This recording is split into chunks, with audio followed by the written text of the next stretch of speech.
So I've decided to make a video about how to beat the Smith-Morra Gambit, even though I don't play Sicilian anymore, but it's part of my studies here, and I want to delete the repertoire, so I'm just going to go ahead and we can close the Smith-Morra Gambit series. So if you're a Sicilian player, stick on the video. So d4 and you take the pawn, right? And then c3, that's how they play. Okay, so let's go through some lines we haven't seen in the past. Let's start with c3. So obviously you take now your upper pawn. How do we retain the advantage? You gotta play e6 here. Bishop c4. Let's look at this idea. We're gonna look at other stuff as well. You play a6. The idea obviously is to play b5 and gain space on the queen side, and then put the bishop in fianchetto and target this pawn and this diagonal, because obviously it's a great place for the fianchetto bishop to be. So if white doesn't play a4, which is the usual move here, and plays knight f3, you can play b5, okay? Bishop b3. Well, instead of bishop b3, let's look at a couple of options. Bishop e2, you just play bishop b7, okay? And let's see how to take this game now.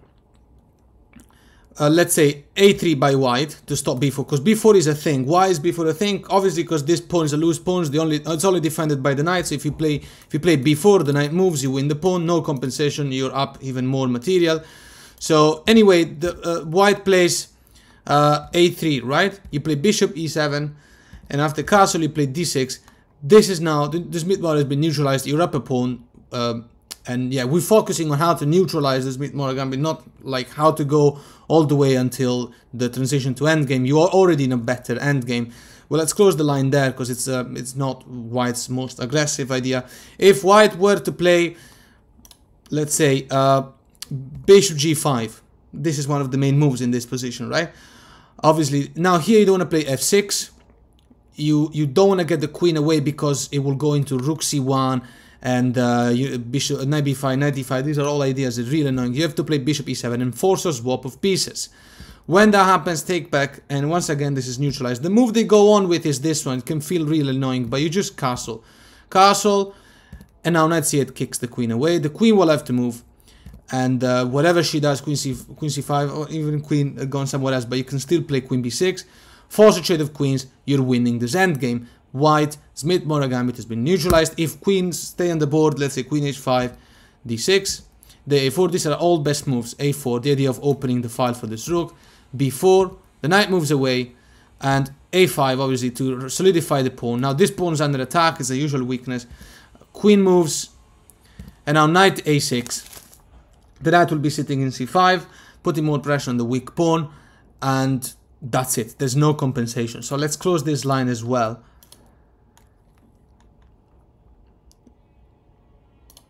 So back in this position, so actually let's make a recap here. So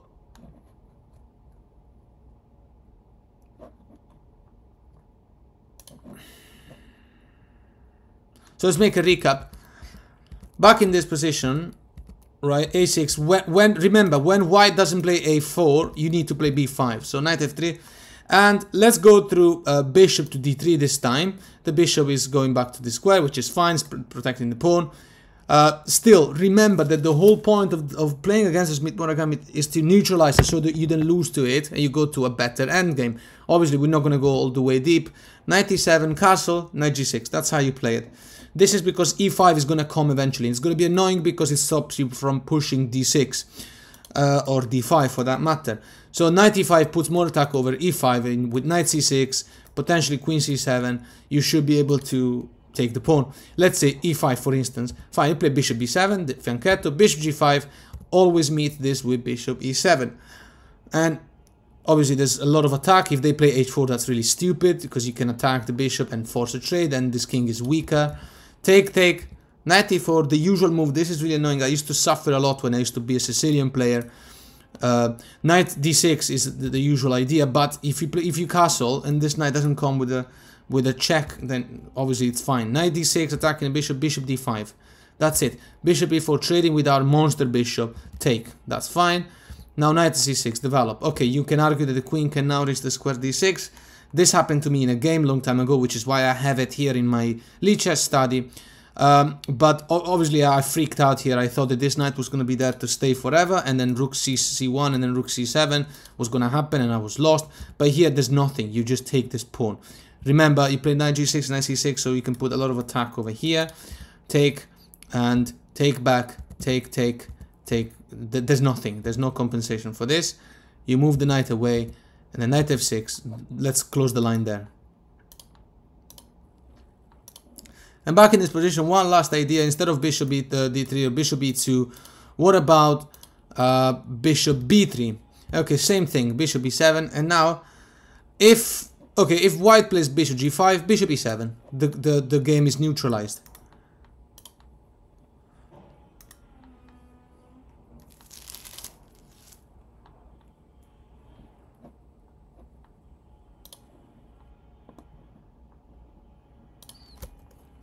If white plays the annoying knight d5 here, this is one of the thematic moves of the white player. Obviously, taking the free knight is bad because they take back, you have to move the knight, rook e1 comes with check, it's horrible. Here, this move is met with knight to a5, right? And he's threatening this bishop, and, you know, that's going to be it actually, because now that the knight is not going to be targeted by the pawn, you are threatening to take the knight. Bishop e7, bishop g5, bishop e7 is the usual way to meet this move, and now knight takes is the best way by our opponent. Otherwise, we're really going to win material. This knight is still under attack, and now our opponent doesn't have any threat, so this knight shouldn't stay in d5. So if take, the knight is pinned. White can save the last bishop. Has got the bishop pair, so this is now quite equal. Now it's time to play f6. The knight needs to go, the bishop needs to go, knight c4. And this is the computer line. Knight, bishop c1. We're going to close the line here, and yeah, once again, black has retained material advantage. The game is just to go on. There's not much happening, but once again, you are not going to lose to the Smith-Morra Gambit. If you clicked on this video, that means you are struggling against the Smith-Morra Gambit. So let's get out of this line. So back in this position, we're looking at the variation where the bishop went back to b3. We're still going to fianchetto the bishop. If, let's say, queen to e2, this is the thematic move as well. White wants the castle and play rook d1. It's one of the most famous plans, especially because we are so far away from castling. I used to hate dealing against the Smith-Morra. So he played knight c6, and now knight d5, the thematic move. Don't take the knight, it's a suicide. Knight to a5, and now that's it. You know, this is how you deal with that move.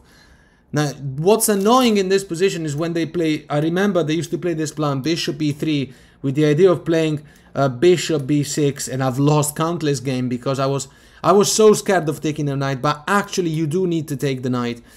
Bishop b6 is not a thing anymore. They can take you back with the pawn. That was my fear all the time, and this bishop c5 threat, check, queen is lost, you know, all that kind of stuff. I remember, like, let's make an example. It's black to move. You gotta take this, right? White doesn't have this bishop plan here because you will block with the bishop. There's nothing, and even bishop check here whilst attacking the queen, discover check, but then you can block with the queen, right? So there is nothing. Although you have to play the timings right. So bishop e3 is super scary, but there is nothing. So what do you do here? If bishop f4, that's actually a move. Okay, fine, take it. And now this is still part of the plan. Taking here doesn't do anything. It's check, yes, but it can be blocked with the queen, and this is now forcing a trade of queens. No compensation, and you know, the game is gonna calm down, and that's gonna be it. If bishop takes back, then obviously, actually I don't have this line, but position is like -3, so you give a check, and this has to be blocked. The initiative is calming down, and after just trade everything. Here the computer agrees with this, and which is fair enough. King to f1 is the computer move. Obviously white doesn't want to trade pieces because he's losing. Queen e7, this bishop ain't going nowhere, it's protected, and yeah, there's nothing much to do here. Queen d3, rook to c8, and white king's lost the right to castle, so we should be fine. Knight f6 I assume is coming soon, and then castle. And I guess let's leave the line here. -3, up a piece. Let's move away. So back in this position, when white goes to b3 with the bishop, and you fianchetto, castle. So not the plan with queen e2 and rook d1, which is not in time. White doesn't make it in time to play that move, castle. Knight c6, queen e2, it's a transposition, like, you know, rook d1 is basically the same idea. But black now goes on with knight g2 e7, and let's say knight to d5 now is met with the usual way. Remember this, if there's one takeaway you're taking with this video, is this. This knight d5 scary move is met with knight a5, and that's it. Let's go on. Let's say, for instance, bishop to g5, you play knight to a5. We're going to take this strong bishop. If knight d5 comes now, you just take the bishop, they take you back, and now you take the knight for free. Pawn takes back. It's weird because the knight is pinned, and if they play d6, it's game over, but you just take this. And you don't have anything to worry. Rook to d1 with a strong attack, you just take this pawn. Completely greedy, and look at this pinned knight. This is a position that it's really bad to play. However, rook to c1, let's say saving the rook, but I guess you can still play bishop e6 here, and that's gonna be it, right? Yeah, bishop e6. Yeah, and there's no point in going on. Position is almost -4. There is absolutely nothing for the opponent. Although I used to be under tremendous pressure. So knight a5 here. What if white saves the bishop pair? Like, he's a decent human being and decides to save the bishop pair, because that's what you want to do. F6, attack the bishop. Bishop has to go back. Let's say bishop e3 or bishop h4. Doesn't make a difference. You're going to play knight to g6. Again, this is the Smith model has been neutralized. Bishop e3, saving the bishop from the knight. Get the rook to play. Let's go on a few moves. The rook, the bishop, pawn, threatening a fork. Move the bishop along this diagonal. It's a great diagonal. And queen to b6, and this is how the development is over. And yeah, there's no much advantage. A move like e6 here is interesting to open the files, but you play f5 apparently. And now there's a thematic sacrifice, which is the best move, but it's still -2, so much better for black. If they do take, you take back, and bishop takes back, and then you castle. There's nothing. Okay, one more thing, bishop to d7, and now we're going too deep into computer thinking, so we're not going to go through this. Knight to f4 is the best move, attacking the queen. Seems a bit crazy because bishop takes and rook takes. Now there's a lot of pressure over here, and especially over f2, but especially the bishop can take the rook, although if the bishop does take the rook, I can already imagine the attack on f2 is deadly. So let's close this line. And let's do one last recap about this specific variation when they don't play a4. So this develop the pieces like that. Queen e2 variation, knight g e7, rook to d1. Apparently there's a move we haven't seen here, knight to g6, and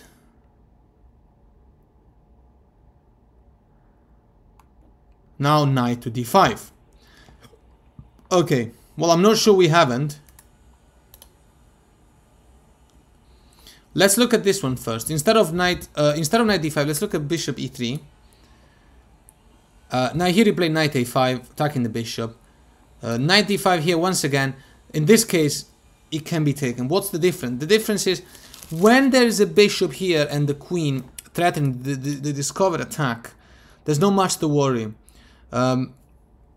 Because, you see, you take, and if they take back, once you're done with this bishop as well, this check just doesn't lead anywhere. I remember once I played in a position like this. So first of all, here the best move is f6 to give the king f7 square. Okay, this makes sense now that the computer plays it. I realize, obviously, f6 is because no, king f7, the king is safe. White doesn't have the light square bishop. And here there are no strong checks. I remember something like this, queen e7, and now I remember queen to d2. I remember, I probably don't think that this was the exact position that it happened back when I used to play against the Sicilian. But I remember once my opponent played this move like this, and my queen got stuck here. Rook e1 was a problem, so I played this move. But I didn't like how the game was going. But still, you have got nothing to worry. Position evaluated -4. Queen to d6, the best move to stop this pawn from advancing. Rook check is useless. You can block with the bishop, and that's going to be it. Let's see b4. Just, you know, because bishop c5 might be an interesting move to put pressure on this diagonal, but apparently this is a free pawn. -5. Crazy evaluation. Let's go back a second, because here, instead of knight d5, we're gonna go through bishop. Instead of bishop e3, we're gonna go through knight d5.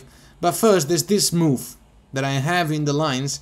I remember it was really annoying, because it allows knight e4, knight d6 idea. It's extremely annoying. But remember, the reason why we put the knight in g6 is to finalize the attack over here. So we're gonna play queen b8. And this is undefendable. Bishop f4 cannot be played because of the knight. Rook e1, double attack, double defense on that pawn, fine. But then white is giving up on the initiative. After castling, and again, we're not completely winning. It's like minus 1.5 position. But again, as I said a trillion times in this video, we've neutralized the Smith-Morra. So knight g6, and now knight to d5. In this scenario, when white hasn't developed the bishop here, now here it's a problem to take, remember, because when they take back, now your knight is going to be taken because it's check. And if you put it here, white is completely winning. You've lost the game. It's +3. And yeah. So after knight d5, yeah, when white doesn't have the bishop here that covers the piece that checks the king, which is the queen, then knight a5 is the move. So let's go on. Bishop to g5, f6. This double attack, the computer suggests sacrificing, the reason being that there's two white pieces under attack by two pawns. So white wants to go all in, open the files, and you know, you should take back. And now bishop takes e6. Look how devastating this looks like.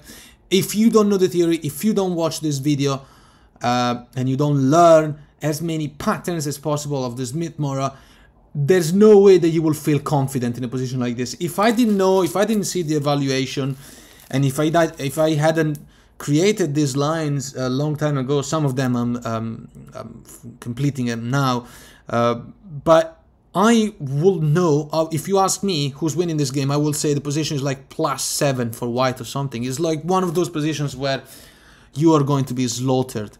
Instead, you play bishop c6 here, or is it because of the attack on e7, and you're up a piece with nothing. White apparently has to move the bishop back. You play queen here, queen e7, save the queen. Bishop has to move away, and now knight to c4, and black is better.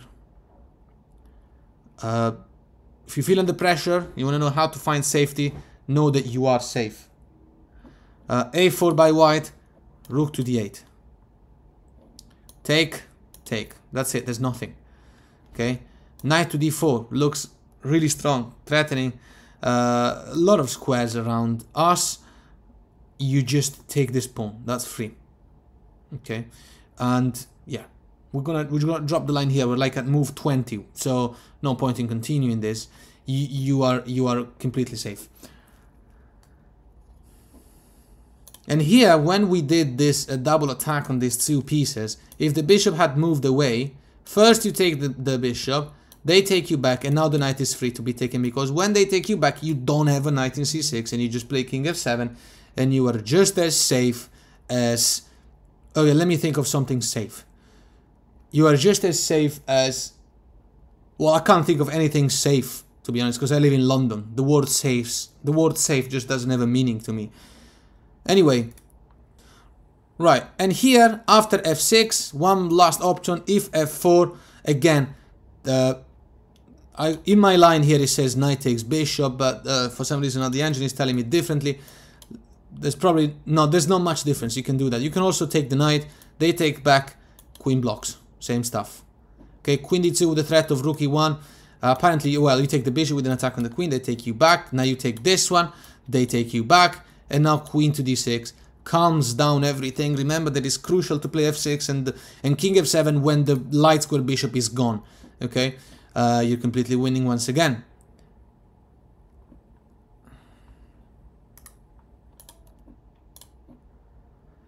Right, so back in this position, when our opponent plays the usual plan of queen e2, castle, and rook to d1 with the idea of knight d5. Knight d5, you play knight a5. If they save the light square bishop, continue like this. Rook c8, bishop e3, normal developing move. Knight to c4, attacking the bishop, and when they attack you, you take the bishop pair. They take you back, obviously with the knight and not with the queen, for obvious reasons. Bishop a3 is the best move now. It allows you to castle straight away and infiltrate the piece. Knight d5, does that work? No, it doesn't, okay? So the best move according to the edge is g3, but if white does play this move, you take it. There's nothing. They take you back, right? And then you block, and you're gonna castle. They do this to pin your queen, castle. Minus 4.5, that's the evaluation. If that's not enough for you, then I don't know what is. g3 is the best move in this position, right? g3 is the best, g3 is the best move.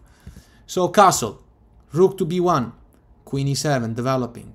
h4, the usual move. They want to play this, the knight will be trapped, except knight h8, which is ridiculous. f5, and so if they push you, you take them. They take you, you take them, right?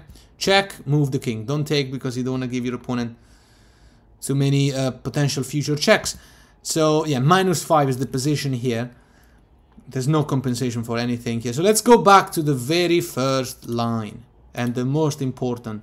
So in this position, let's make a recap, right? c3, take there, and then e6.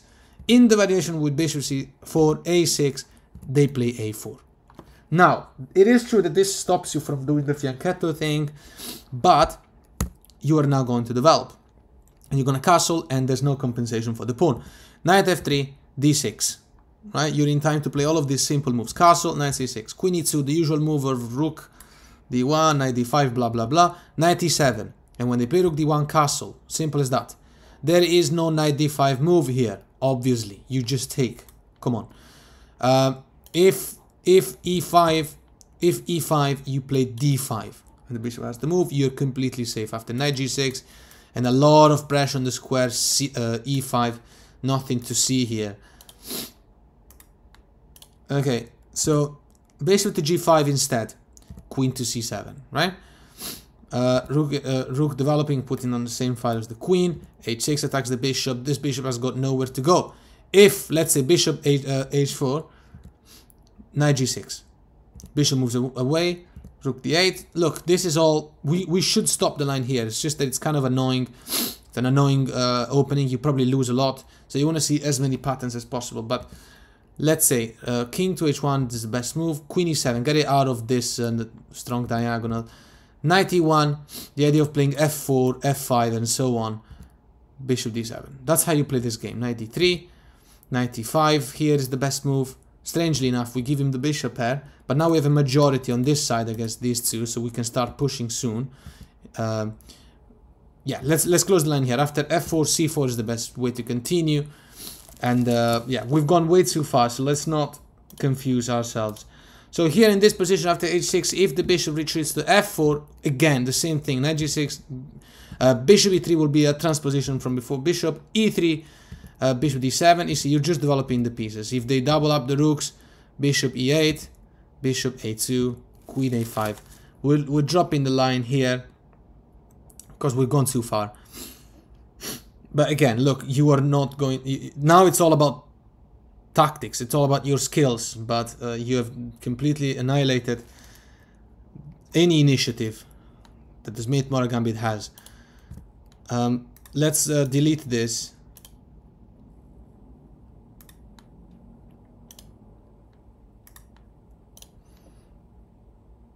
Let's look at another line, which is...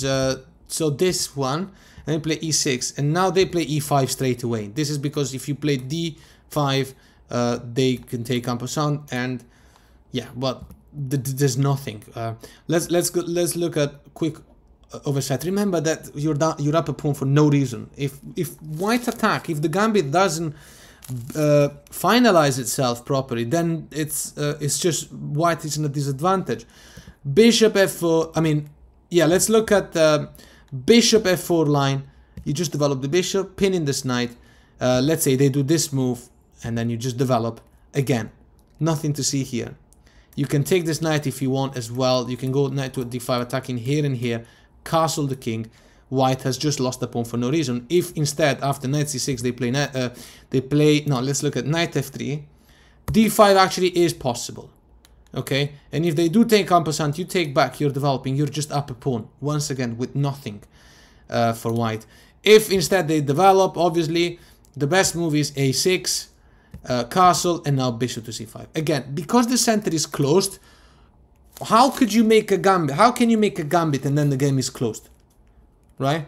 It's like, I mean, if the game is closed, the black player has any possibility to just simply use the pawn advantage to win the game easily and calmly. Whereas you want to open the game and create weaknesses. There are no weaknesses in this French structure. It's ridiculously boring. So let's go back. If f4, which I encountered this move, I remember plenty of times I used to encounter it. I used to hate it. I've said the word hated quite a lot in this video. But I'm not a very hateful person. I only hate very few chess setups. For example, I hate to play against the Scandinavian or the Sicilian or the French. Sometimes, well, I often hate the endgames against the Caro-Kann. I also hate the three-knight game. I find this very boring. I hate to play against the Scotch Gambit because I lose all the time to it. I hate to play against the Spanish opening if they exchange the bishop for the knight in c6. I also hit any d4. Okay, that's enough. So after f4, d5, knight f3 developing, but now bishop to c5. This is a typical idea that when they play the f pawn, now they can't castle anymore, right? Bishop developing, bishop d7. This is the best way to continue because they often tend to play knight d4 in these positions.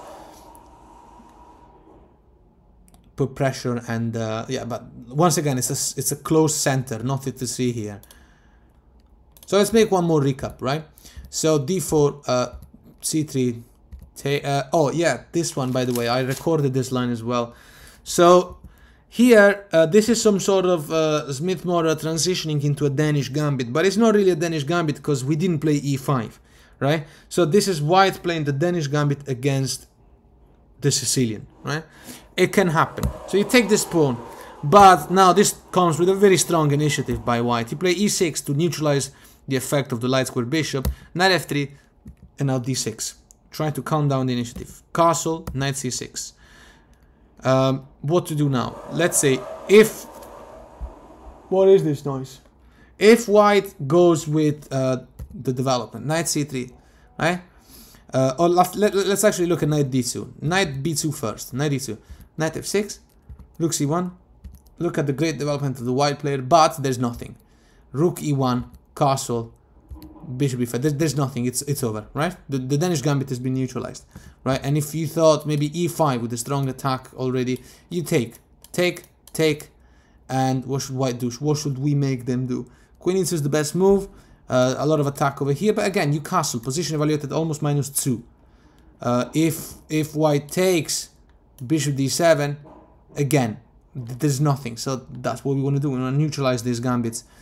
Rook c1, bishop e7, rook e1, castle, bishop b5. The idea always is taking the knight, double attack on the knight. You play e5. Strangely enough, take. What's going on? We gave that in order to get some development as well. Bishop to b7, although in my lines I have bishop to d7, which is equally good apparently. Rook c1, bishop e6.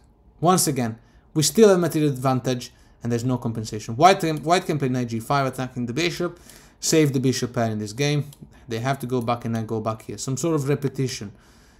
Why are you making me do this? Rook c1 is actually, rook c8 is actually the best move. It's so stupid that the engine does a repetition like twice, but not 3 times, obviously, because it thinks that you're using the engine in a game and you want to get some increment and just repeat moves, as if we were Grandmaster instead of being rubbish players. Anyway, let's go back. Here in this position, knight c6, knight... instead of knight d2, which we've just seen, what about knight c3? Okay, knight f6. And now queen e2, let's look at queen e2. Before that, what about the early attack on e5? This is one of the themes. Okay, so you have to take. Queen takes, king takes. Check. Bishop blocks. More pieces into the game. Bishop b4, pinning the knight. They can take us, but we can take back. And they can take us, and it looks like, you know. But like, here's the thing. Your king cannot castle, but the queens are off the board. So what do you worry about? Rook to c8, you attack the bishop has to move, but then it's a skewer and we're gonna win the piece. Game over. No, they can block it like that, fine. Rook c5, trading for some reason. Wow, I wasn't expecting this. We're attacking that rook. Rook takes. We're attacking the rook. The rook has to move, and now king e7. Position evaluated almost -4 because we got 2 more pawns as far as I can count. So yeah, I mean it's a great position actually. Thinking about it, king is completely safe. Let's go back here when they play instead of e5, one of the thematic moves, queen e2. Okay, well, a6, preparing the usual fianchetto, I will say, although no, because rook d1 and now bishop d7. That's what. Okay, well, I guess knight a6 is to. Okay, now I realize it. A6 is to stop the knight from going to b5, putting more pressure on this weak pawn, especially after e5. So bishop d7, e5 can come now. What's going on? Take it, take it, take it, take it. Rook c8, attacking the bishop. What can happen now? If the knight comes down here, there is absolutely no threat. Rook takes. That's it. There's nothing here. If they take, you take back the pawn, attacks the queen. Queen moves away, and then what? And then you save the queen. You wrap a piece. Okay, bishop can go. See, these are terrible positions for me to play if I didn't know that that the position was evaluated -5. Okay, rook g8. What's going on here? What are we threatening? If queen takes the pawn, rook to g6 attacks the bishop. Why is the bishop not getting saved? I mean, if the bishop does get saved... Oh my god! -9 position. Check.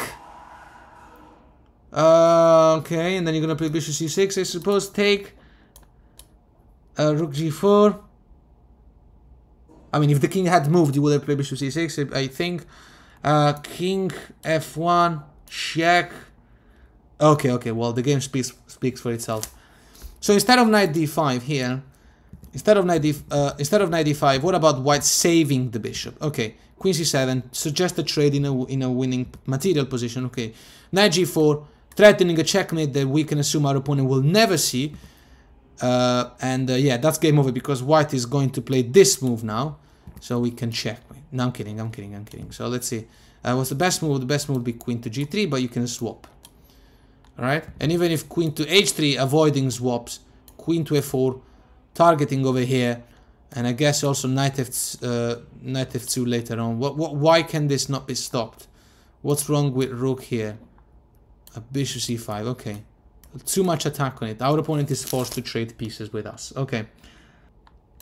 So let's go from the start.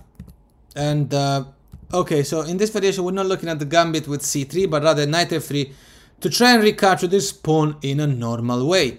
e5 is the move. Yes, I remember this. Yeah, because if they take, you have a check and you win the knight. Okay, so they can't take. Okay. What else can be played here? c3 is not a transposition really because you have a pawn in e5, which is not usual. You gotta play a knight c6, and when they take you, you take back. Take. And now it looks like white is completely fine. If anything, we have an isolated pawn, but now knight f6, although the engine now is telling me bishop b4, but I have knight f6 and c3, bishop b4 is happening. Bishop c4, gambit is neutralized. Take that, take that, take this. Don't worry about that piece. Castle, don't worry about losing the knight, because then you can pin the queen. Although the engine does it. Rook e8, oh yeah, they can do this, fair enough. You can't take because of the bishop, so d5 is a fork.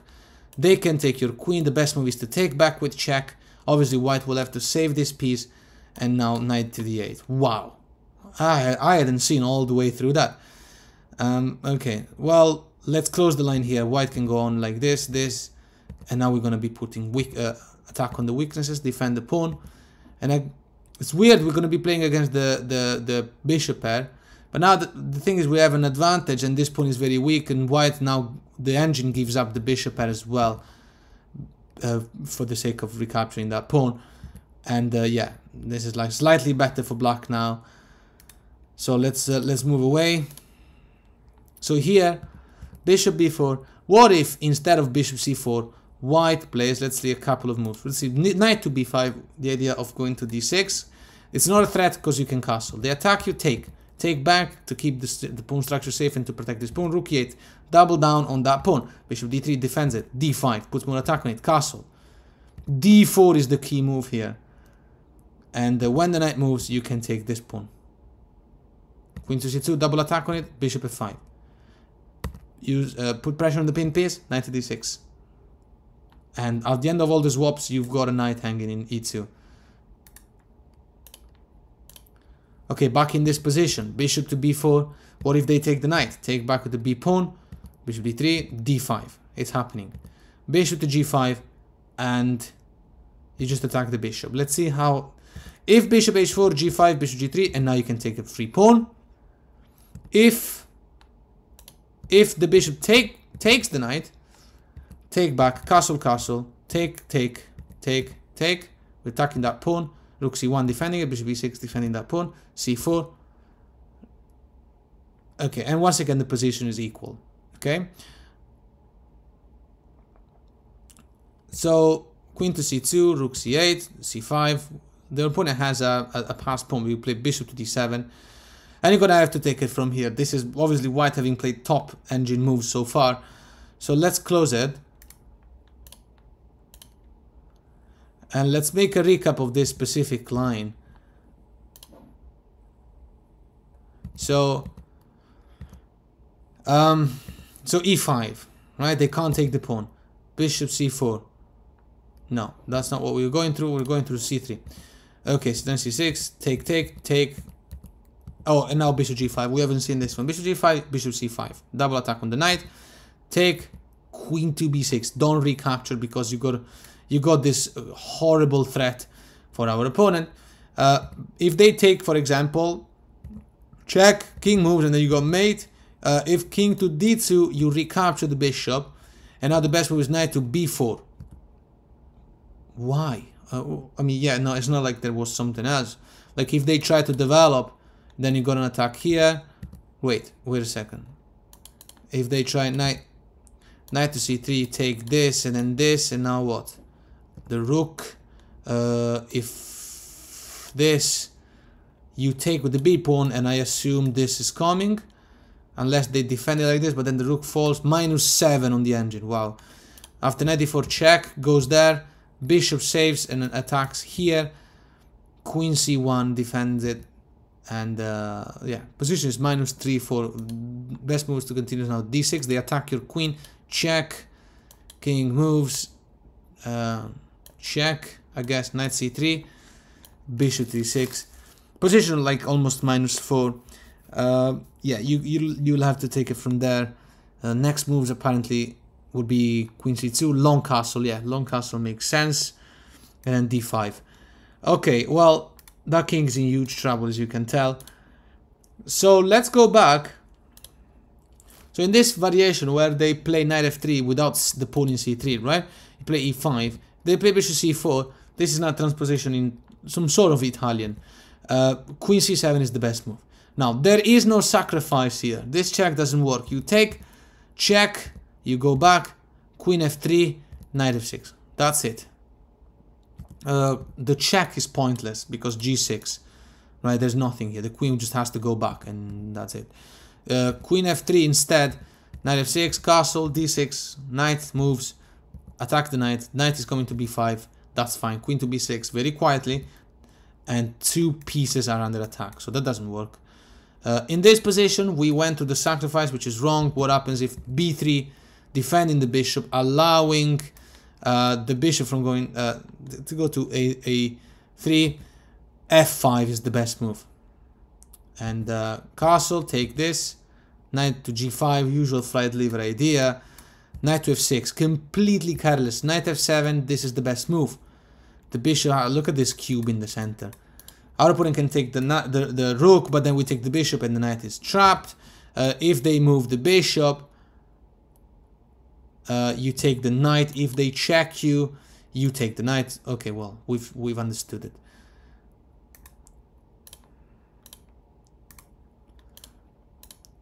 Right, so almost done with the video. Stick around. Queen c7 here, so there is no b3, there is no sacrifice. What about bishop to b3? Normal move. Bishop to c5. Knight to g5 isn't a thing because knight h6. And that's it. Queen f3, huge attack over f7. Castle. Castle, a5. a3 to stop a4. Okay, d6, c3, finalizing the gambit, knight to g4. Nothing is happening. They can take us in the center, you take back. Attack the knight, knight back to f6. Knight to d2, kick the knight away. And let's leave the line here. Obviously the knight is trapped, they can attack us, but we can attack them, and then the knight can go back. That's true. Now the best move is apparently rook to a6, coming back to put double protection over f6. We are up material, it's a much better position as you can tell. Let's close this. So the last thing I needed to show was this thing. Why am I scrolling? Why does it do this?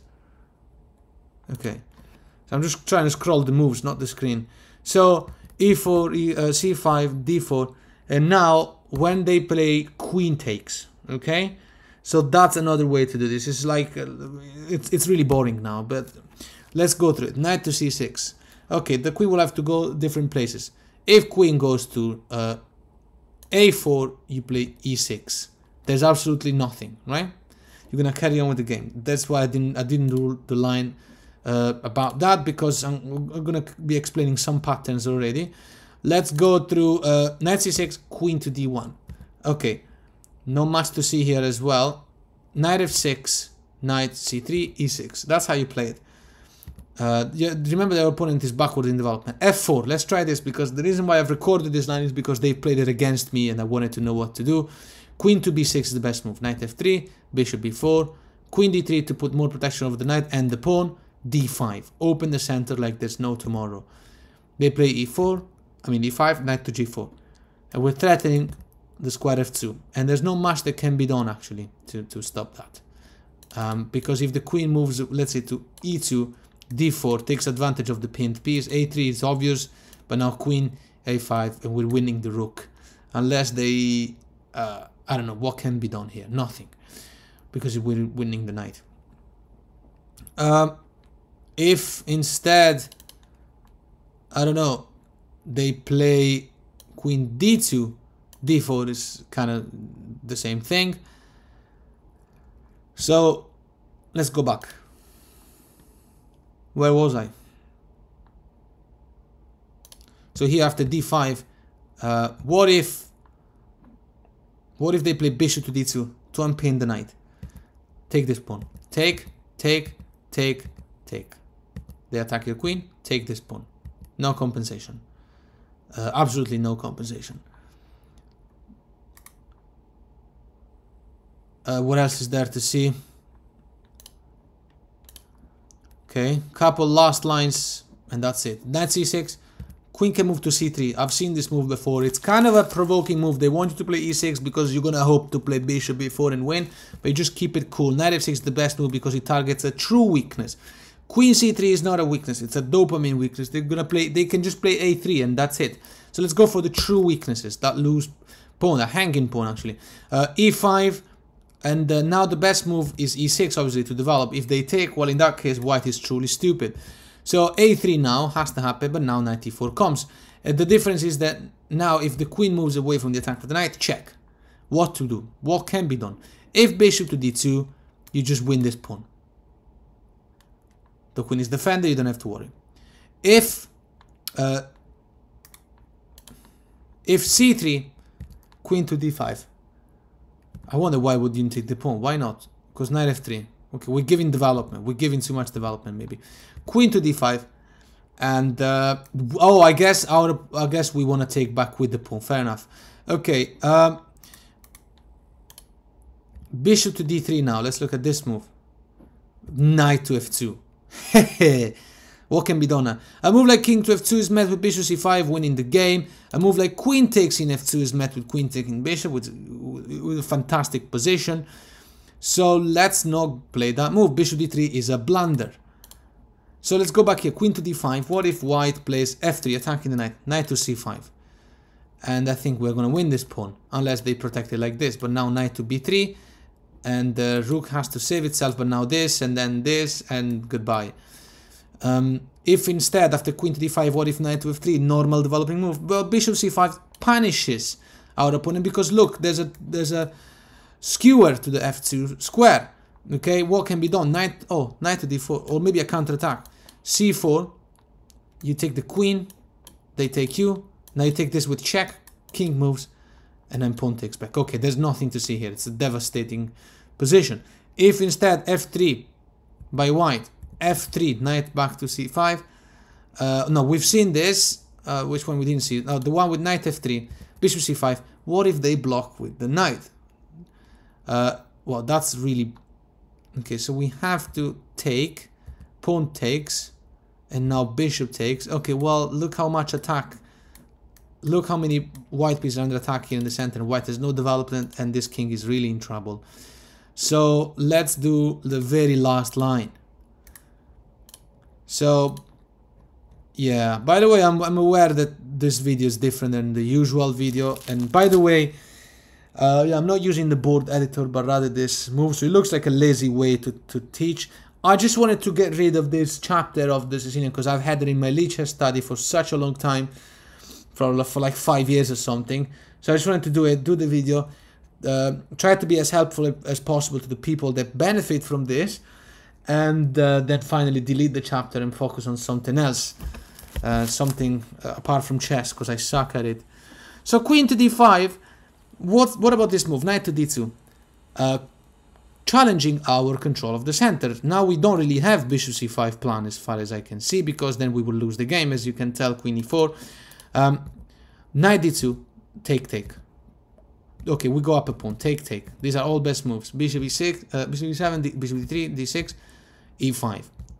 Okay, and now h6. This is how you play. Play easy. You are up material. How many pawns? Probably 3 or 4 pawns up. No, just 1 pawn up. But still, bishop e6. This is, you know, your opponent is never going to surprise you anymore with the Smith-Morra Gambit. You're not going to suffer. You just castle here. Rook a to c8 that's it. That's the end of the line. Nothing much to see here. Our opponent can play knight to d2, and then you play f5. And there's no compensation for the lost pawn. Of course, now it's all down to you and how you will play this. But I think we've covered all of the tricks, all the traps that your opponent might do to you. What I recommend you do is focus on the specific bits of this video that you struggle the most with.